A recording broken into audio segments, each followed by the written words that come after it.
Салам достор, бүгүн улуттук ашканабыздан каттаманы жасайын деп турам. Каттама бизде той аштарда, маарекелерде көп өлчөмдө жасалган сыйлуу азыктардын бирөөсү болуп эсептелет да. Мен болсо ушул каттаманы күнүмдүк дасторконубузда дагы жер алышы үчүн тез жана ыкчам жасоонун жол жоболорун көрсөтөйүн деп жатам.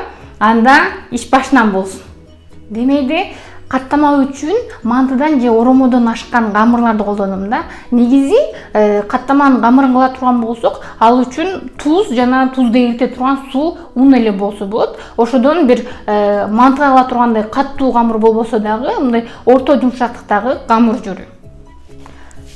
Туз. Суу бир аз жылуу болсо эле болот.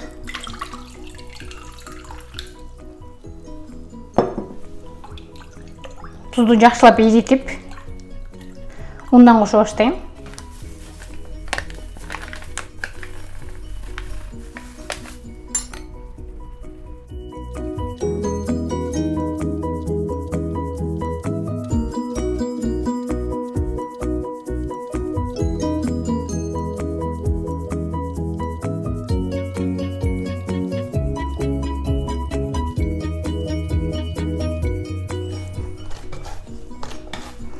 Камырды жакшылап жуурдум.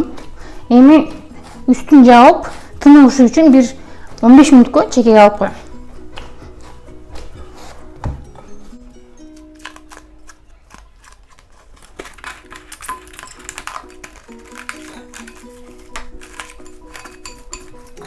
Камыр бир аз тыныкты. Эми бул чоң камырды 3 зуалага бөлүп, дагы бир аз тыныктырам. Мен камыр жая турган аянтым кичинекей болгон үчүн зуалалар дагы көп чоң кылбайм.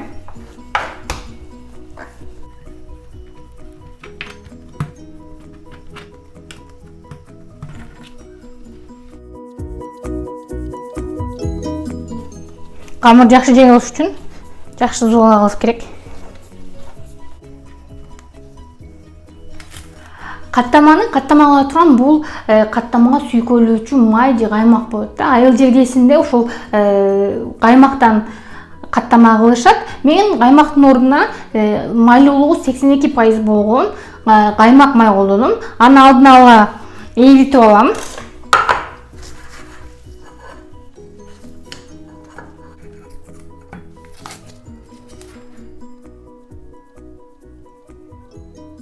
Каттаманын камырын жая баштайм.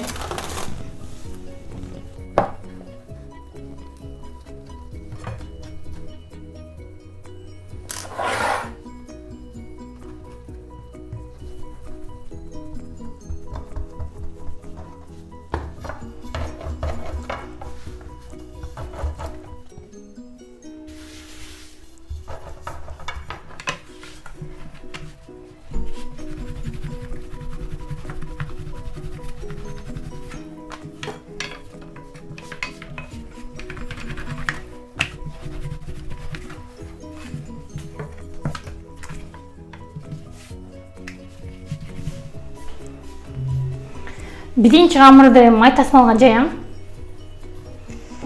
Бул тасмалды мен дайыма оромо же каттама үчүн колдоном. Ал үчүн андыктан бунун ар бир жеринде майдан калган дактар бар. Жакшылап чекелерин чоём. Эми майлап чыгам.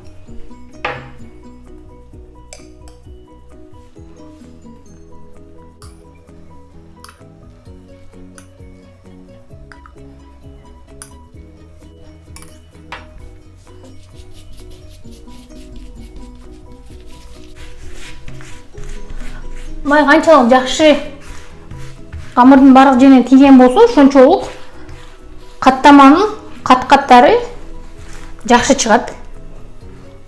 Биринчи жайылган камырдан мен классикалык каттама жасайм деп турам. Ал үчүн биринчи камырды узун-узун кылып ортосунан кесип чыгам.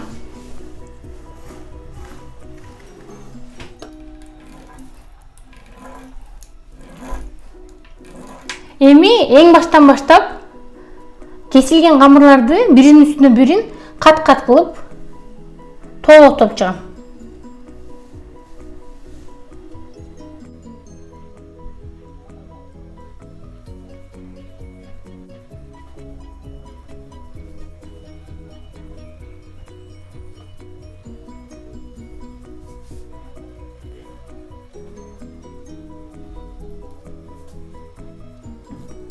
Ушул оролгон камырды эми ичкирте баштайм. Мындай болуп, каттаманын кабаттары аз-маз билине баштайт. Монтип жайып чыгам.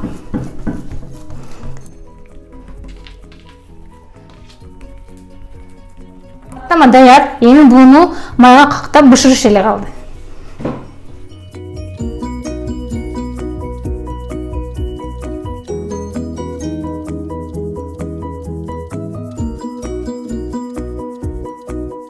Оңой түрү болсо, камырды жайып, майлап алгандан кийин чекесинен бир аз бүктүрүм дагы, оромодой кылып туруп эле ороюм.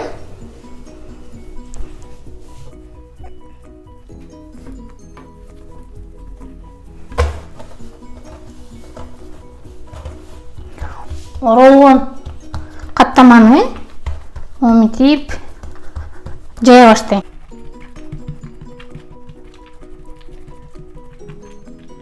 Кезек келди каттамаларды кактап бышырганга.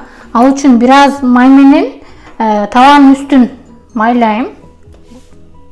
Май кызыды. Эми табага каттаманы секин бисмилла деп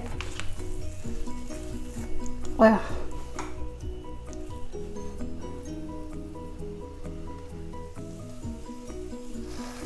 Жакшылап кактайм.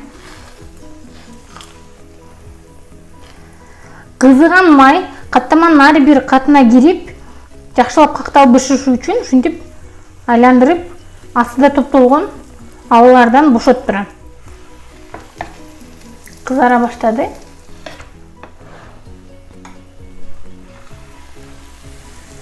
Каттаманын асты кызарды. Эми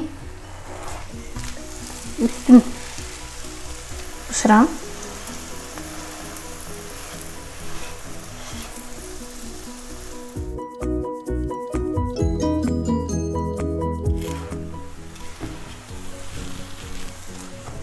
Каттаманын асты да кызарды. Эми буну секин алып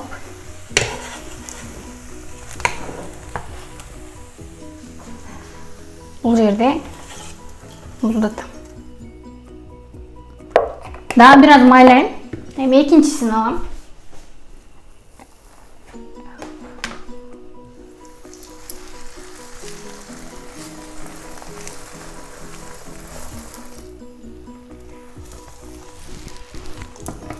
Асты кызарды.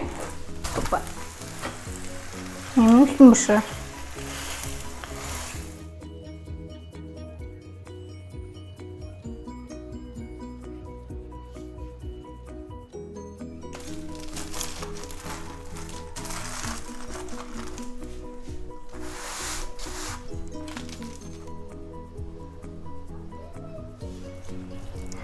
Каттамалар даяр. Бул классикалык каттама.